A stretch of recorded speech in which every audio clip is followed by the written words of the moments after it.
নমস্কার, আশা করি সকলেই ভালো আছেন। SRM কিচেন অ্যান্ড ব্লগে সকলকে স্বাগত। আজকে আমি চলে এসেছি স্বাস্থ্যকর চিঁড়ে বাদামের আইসক্রিম নিয়ে, যা অনুভূতি নয়, পেটটাকেও বেশ কিছুক্ষণ ভরা রাখবে।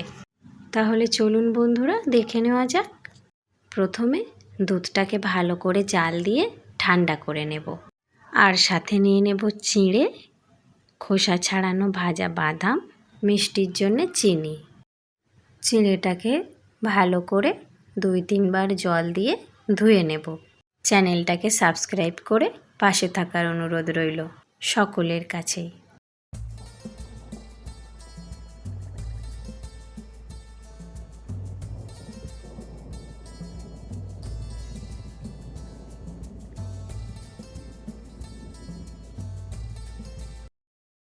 পরিষ্কার করে ধুয়ে নিয়েছি। ঠান্ডা করে রাখা দুধটাকে দিয়ে দিচ্ছি। স্বাদ মতো চিনি দিয়ে দিচ্ছি। স্বাদ মতো বিট লবণ। খোসা ছাড়িয়ে রাখা ভাজা বাদামটাকে গুঁড়ো করে নিয়েছি, এইভাবে দিয়ে দিলাম। সেটি একসঙ্গে হাত দিয়ে মেখে নেব।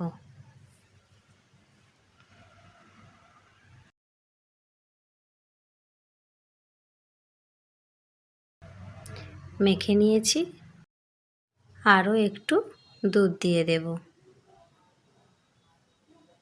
একসঙ্গে একটু গুলে নেব।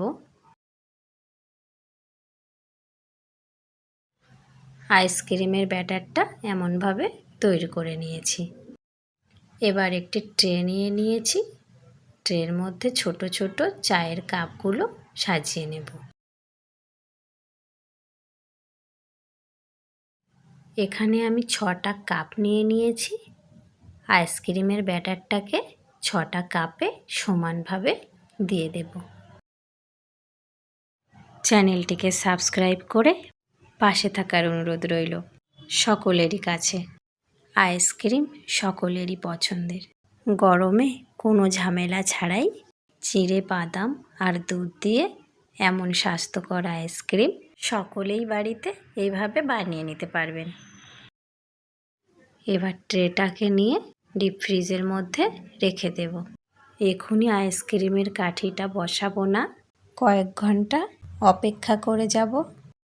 2-3 ঘন্টা পরে দেখুন কাঠিটা এমনভাবে বসে যাবে।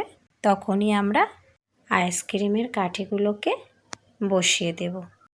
আর যদি বাড়িতে ফয়েল পেপার থাকে, তাহলে ব্যাটার দেওয়ার সময় কাপের মুখে ফয়েল পেপার লাগিয়ে দিয়ে কাঠিগুলোকে প্রথমেই বসিয়ে নিতে পারেন।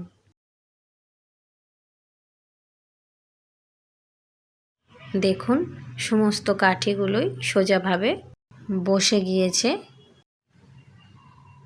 কত সুন্দরভাবে জমে গিয়েছে দেখুন, পড়ে যাচ্ছে না, নড়ছেও না। কাপের কানাটাকে কাঁচি দিয়ে একটু কেটে নিয়ে হাত দিয়ে এমনভাবে ছিঁড়ে আইসক্রিমটাকে বাইরে বার করে নেব। দেখুন কত সুন্দরভাবে আইসক্রিমটা রেডি হয়ে গিয়েছে। এমনভাবে সমস্ত কাপগুলি থেকে আইসক্রিমগুলোকে বার করে নেব। ভিডিওটি কেমন হয়েছে অবশ্যই আমাকে জানাবেন।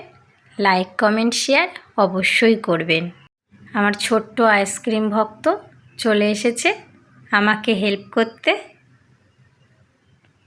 দেখতেই পাচ্ছেন কতটা তাড়া। নিজের পছন্দের হলেও সবাইকে দিয়ে তবেই খাবে। দিতে দিতে হয়তো শেষে আর নিজের জন্য ট্রেতে কিছু রাখতে পারবে না, তারপর মনটা একটু খারাপ হয়ে যাবে। ধন্যবাদ।